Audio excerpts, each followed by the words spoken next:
everyone. Due to my recent absence from YouTube, my life-work balance hiatus, if you will, you can watch my last video if you want to know the details about that.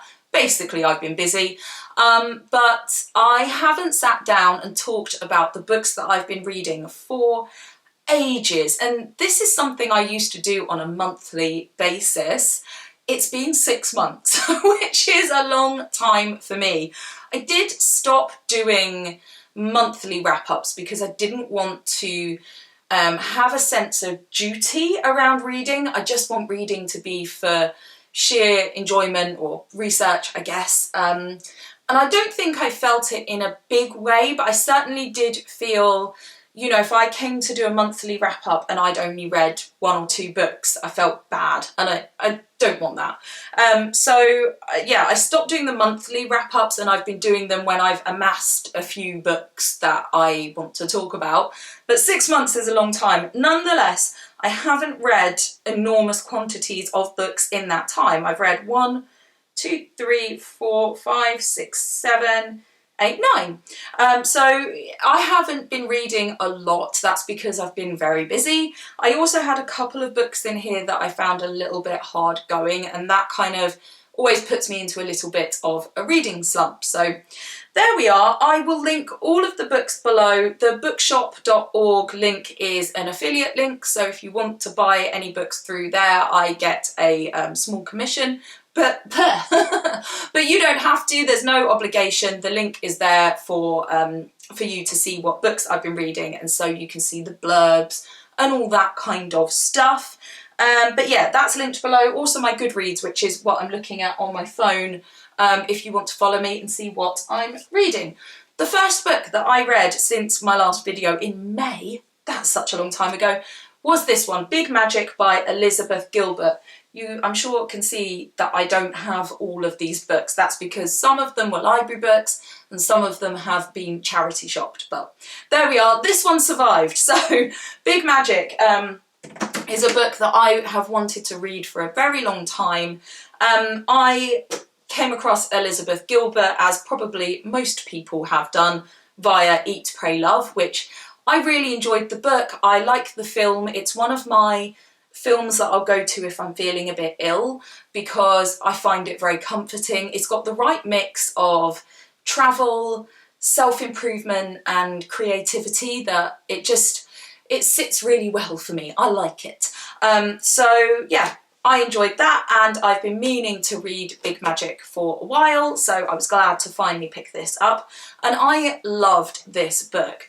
I am not somebody that really I'm sceptical about a lot of things. I guess that what I got from this book, what I identified with, and it really made me think about, is that sense of the miraculousness of the blank page, and then some writing or some art or whatever the creative thing is happening, and sort of you being a conduit for this thing. And where does it come from? And I find that very interesting. It's something that I talk about on creative workshops and things, that that just amazing creativity of literally something has arrived where there was nothing. And that's really interesting. Elizabeth Gilbert talks about how to sort of encourage that to happen, and these ideas around where stories and creative ideas have almost found her. And it's really interesting. As I say, as a skeptic, I still was like, 100% believe this. So I really like it. I think if you're interested in that idea of creativity and where does it come from, and like the what's it called, the muses and that kind of stuff, I think you'll really enjoy that, and I loved it. I gave it 5 stars, I think, on Goodreads. Let's see, what was the next one that I read? After that, oh, another one that I have. I read this one. Now this, The House with Chicken Legs by Sophie Anderson, would have been a book that I'd been reading for a long time, because I read this to my daughter, so we might read like 2 pages at a time. I saw this when it came out and I was really interested because I once went to a talk at the Horniman Museum in London about like a storytelling session where they were telling the story of Baba Yaga, and I loved it. It was just really kind of immersive and beautiful, and I was really caught up in the moment. So when I saw the book, I was like, oh gosh, it brought back that memory of like the warm room and the music and the kids totally captivated. And yeah, so I really wanted to read this. So I bought it for my daughter for Christmas, maybe last year. We do Christmas Eve books, and it was one of those. So we read this and I really loved it, and it's up there as one of her favourite books. One thing I will say, it has the loveliest sort of page design. Look at that. Lots of little motifs. It's just a really beautiful book. It's about a girl called Marinka. Marinka lives with her Baba, who is a Yaga, so she transports souls to dead souls to the next world. And Marinka is very, very lonely, and she starts to try and, you know, have a social life and friends and what have you, and that has repercussions. What I liked and what my daughter liked was the sort of darkness in this book. For her, this is one of the first books that she's read that had that element of sort of darkness, of addressing things like death, because she will often read very sort of light, fluffy things. She's 10. So for her, she found it very interesting, where I think other books are more just like, read it, don't care, you know? She really likes a book that will make her think, or that's unusual. She likes something with a little bit of darkness to it. So if you're into that kind of thing, if you like a book that doesn't shy away from that kind of stuff, it's really great. It's, in my opinion, appropriate. So yeah, she loved it. I enjoyed reading it to her. I think my only criticism is that the character of Marinka is pretty annoying, and she's very selfish, and her actions are infuriating. For that reason, she's not that likeable, and there was certainly times where I was like, really? So a little bit of a kind of downside on that, but in terms of sort of exploring a cultural story, something that, you know, a traditional fairy tale but from another country, as I say, something that discusses death and darkness, and also it had a great storyline, a lot of twists and turns that were really, really lovely. So she really enjoyed it. I really enjoyed it too. I gave it 4 stars. That little star off was due to the fact that Marinka got on my nerves. The next book that I read, I don't have, I think it was a library book, is Queenie by Candice Carty-Williams. Now, this book has been huge. I've seen a lot of booktubers talk about this and really rave about it, so I was interested in reading this. I'm just reading my review because I don't remember that much about this book, which will tell you something. Okay, so it's coming back to me. So Queenie, she starts off the book having had a really messy breakup. She did not want to break up with this person, and she basically goes on to self-destruct. She engages in all sorts of behaviours, and she has sort of no self-respect. She goes on this journey. I hate that word, but you know what I mean. She sort of finds herself, finds her place, finds her self-worth, and all of that kind of thing. I think what was hard for me to get into it was that a lot of the context sort of happens in the second half of the book. So the first half is a lot about these terrible things, and for me it felt like so much, having not experienced that as well. I'm married to the person that I went out with at school, so I found it really hard to sort of identify with that, and the context for me almost came a bit too late, where then I could find more empathy. So it's not so that I didn't empathise or didn't identify with it at all. I just found it hard. You know, when you read a book and you're like, this person, I really get them, and I'm so invested in this, and it just wasn't like that for me. It is really amazingly written. It's got great characters. It's, you know, it really is very good.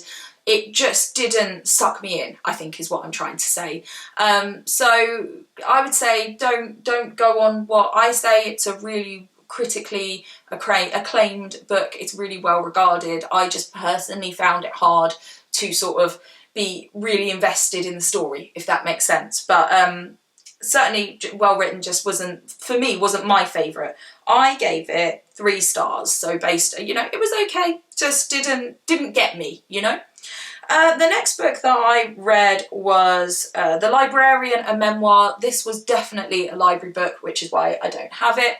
I enjoyed this. It's by Allie Morgan, who was a librarian, and it's sort of a number of stories about encounters within the library and working within a library in quite a sort of deprived area, and the librarian trying to support people who are trying to get jobs, who are struggling to sort of, you know, manage day to day and all of those things, and trying to make the library a safe space where people can come in and they can use the computers and they can get information, and it being a community hub, which is something that I feel very strongly, that a library should be one of the places where you can go and get support and information, because, you know, what are books if not providing information, entertainment, and arguably support in a literary form?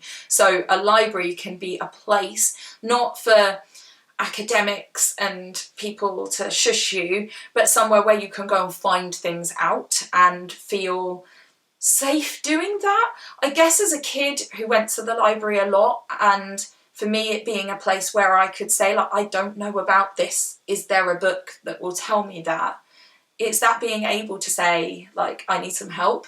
So yeah, I was on board with this. I really enjoyed it. I don't know why I gave it 4 stars. I think I give 5 stars to the ones that I'm just, when I finish reading, I'm like, I feel really kind of touched by it. And I think I really enjoyed this book, but it wasn't quite there. So yeah, decent. I liked it.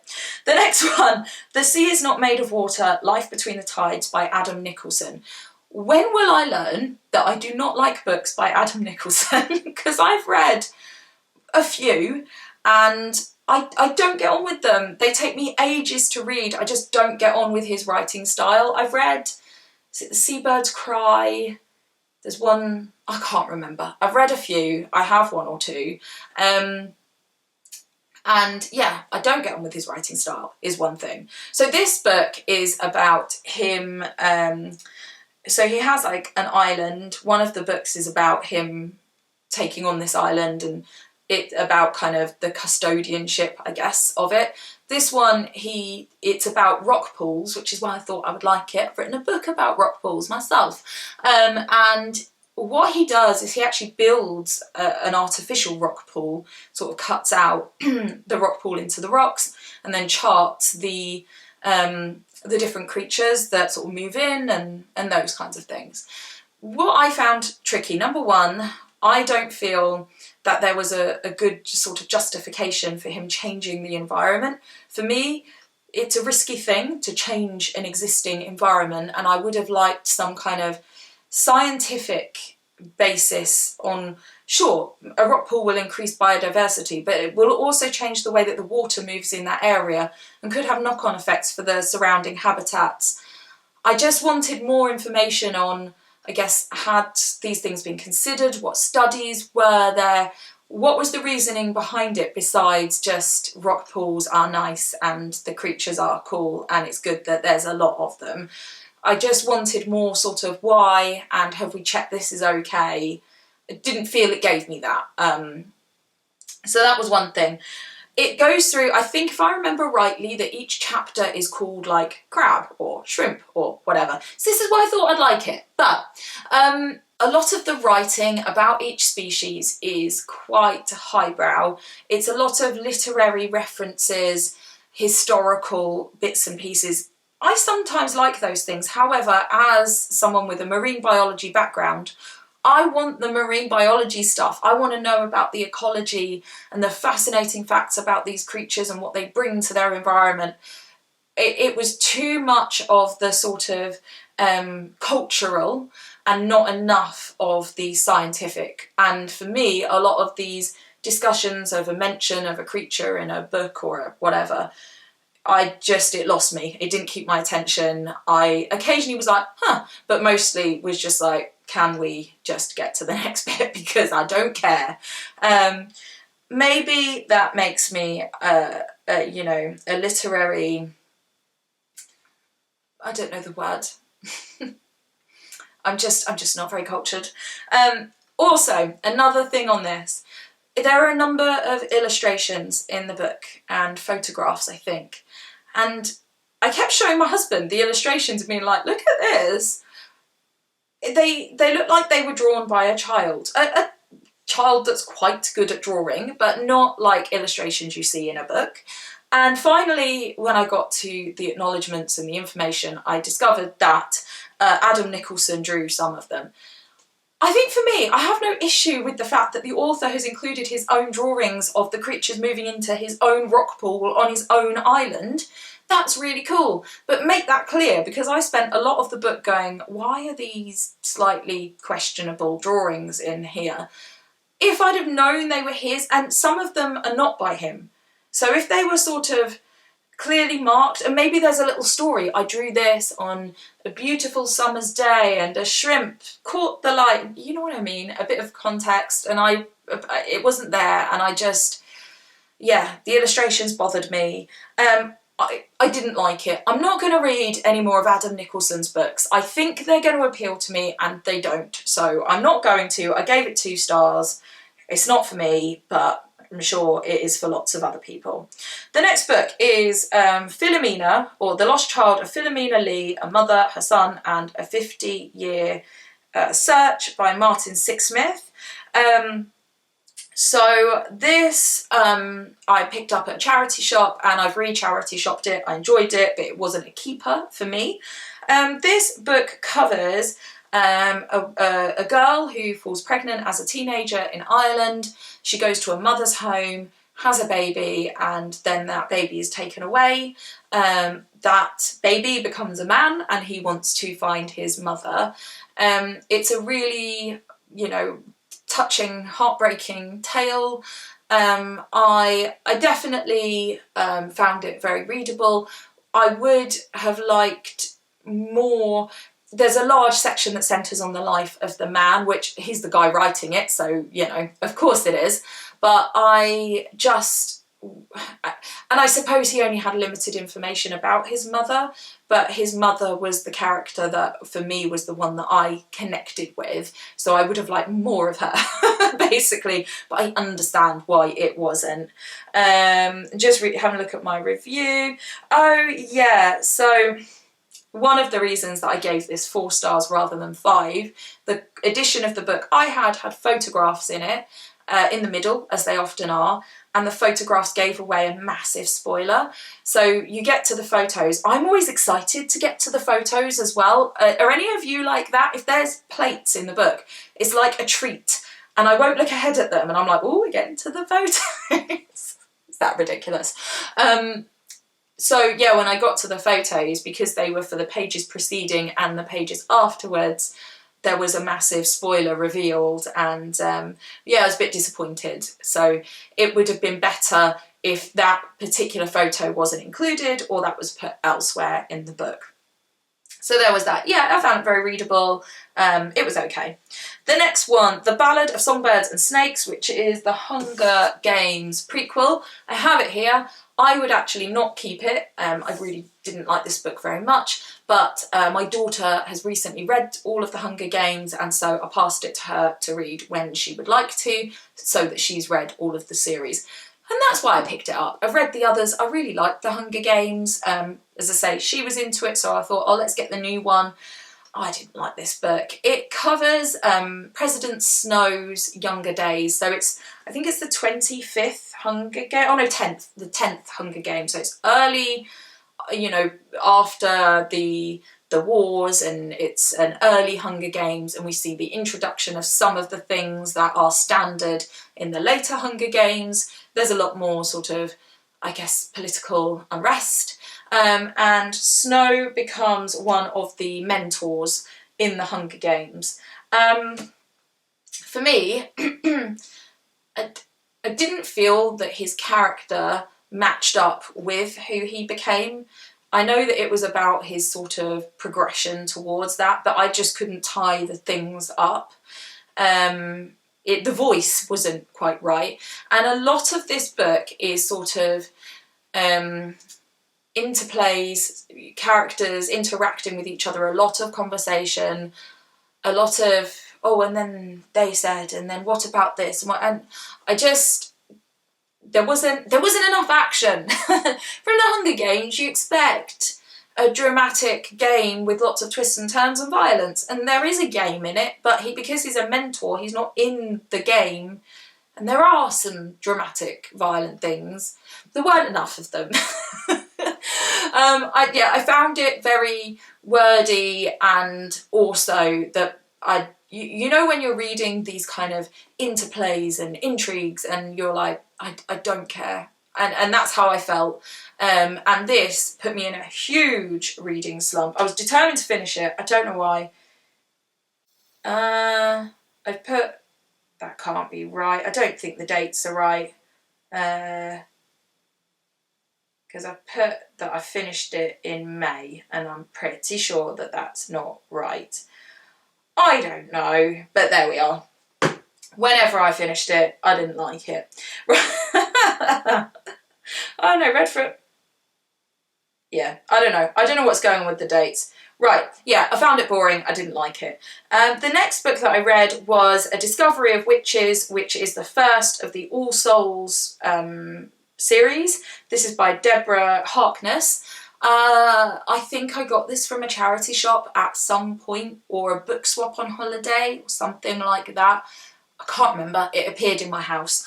And I don't have it because I've lent it to a friend. I decided to read this to... Oh, now I understand the dates for the previous one, because it's American. That really threw me. So I finished it in October. It was... Sorry. There's the ADHD for you there, that I'm looking at two things at once. It wasn't the 10th of April. It was the 4th of October. And then I finished it in July. Okay, taking a step back, the Ballad of Songbirds and Snakes. It took me, trying to remember how American dates work again, it took me 3 months to read it. There you go, I told you there was a reading slump. Okay, moving on from that digression. The Discovery of Witches that I was talking about, wanted to read this because it was coming up for Halloween. And I liked it a lot. So it centres around a character, I can't actually remember her name, even though I read this quite recently. Is it Diana? Diana is a witch, and she discovers a really important text at the library. And then there's a vampire that is suddenly very interested in her, and then things happen. Wow, you're good at describing books. Yeah, so you've got witches, you've got vampires, you've got ghouls, you've got magic, but it's set in the present day. You've got stuff about texts and writings and history, and it's pretty cool. I liked it. My criticism, so for a lot of it, I was thinking, oh, this is like Twilight, but without all of the kind of really questionable relationship, and with a lot more sort of female empowerment, and then she became a little bit more like, oh yes, you amaze me, I know you're dangerous, which is the thing from Twilight that bothers me the most. They're like, look how shiny I am, and the, oh, I know you could kill me, but it's fine. It's like, no, it's not fine. Yeah, so it kind of turned that way a little bit. But then the ending where it's going, I was like, oh, that's quite cool. So whereas I was reading it going, I quite like this, but I don't think I'll bother with a future one because the relationship's getting a bit annoying. I thought, oh, actually the concept of the second one sounds quite cool and I might have a read at some point. I've given it 3 stars. It was all right. I enjoyed reading it. It was an interesting Halloween read. It felt appropriate. Yeah, it's all right. There were good things about it. There were not so good things about it, but there we are. Right. My last book that I'm going to talk about in this video, which I am aware may well be a very long video, was Landlines by Raynor Winn. Now, I love Raynor Winn's books. Oh yeah, and I was thinking, where is it? Lent it to my mother-in-law because she also really likes these books. So Raynor Winn is the author of The Salt Path, which lots of people may have heard of, and this is the 3rd in that series of books. So in this book, it starts off with Raynor's husband, Moth. His illness has progressed, and he's really struggling with his sort of motor skills, I guess, and also he's noticing some differences in how his mind is working, and Raynor is really struggling with seeing these changes and what that means for the future. And they decide to go on another long walk, and they walk from Scotland to Cornwall, which is 1,000 miles. That's not the initial plan, but that's what ends up happening. And I like the way that Raynor writes about walking, and how difficult it is. She wild camps, they wild camp along the way. She writes about the people she meets and the places she passes through. And she also adds some of her own opinions. So for instance, in The Salt Path, she writes about homelessness quite a lot. In this one, she talks a little about COVID because they did the walk in the middle of some of the COVID times. And she writes about Brexit and borders and those sorts of ideas. I appreciate that if you don't hold the same views as her, you may find some of those things annoying when what you want to read about is a walk. But for me, I really valued what she was talking about and how she was relating them to the landscape, and found that I agreed with a lot of what she said. There's also somebody in my family who has an illness that holds some similarities to what Moth is suffering with, and so there's sort of a personal side, I guess, sort of empathising side to it. The end of the book is staggering. I can't wait to see how this develops, really, and I hope there's lots more books to come from Raynor Winn. Yeah, just love it. I love the landscape she's talking about. I went walking in Scotland once, and the second one, which is called something, I can't remember, is not my favourite. They go walking in Iceland, and I can't remember a great deal about it. The first one and this one are up there amongst my favourite books, and I can't decide which one I like more. The Salt Path is Cornwall and Devon and places I love, and it's beautifully written and really touches the heart. But this one, Scotland as well, and they pass through the southwest, and the things they experience and her commentary is stunning. They're both very, very good. So what a lovely way to end this video, to talk about such a lovely book. In my opinion, of course, all of these things are subjective. I'd love to know if you've read any of those and how you found them. As I said, there's links below if you want to find out more about any of those books. Do take a look, and I would love to know if there are any books that you would recommend for me to read based on how I'm talking about the things that I've read and things that you think I might enjoy. Right now I am reading Bad Science by Ben Goldacre, and I quite like it. I've wanted to read it for a while and I'm enjoying it. So there we go. If you want to follow me on Goodreads, please do, or on my other social media platforms. Of course, the links are below. Thank you for watching. If you made it this far, this has been a very, very chatty, long video. So thanks for listening and watching, and I'll see you all soon for another video. Take care.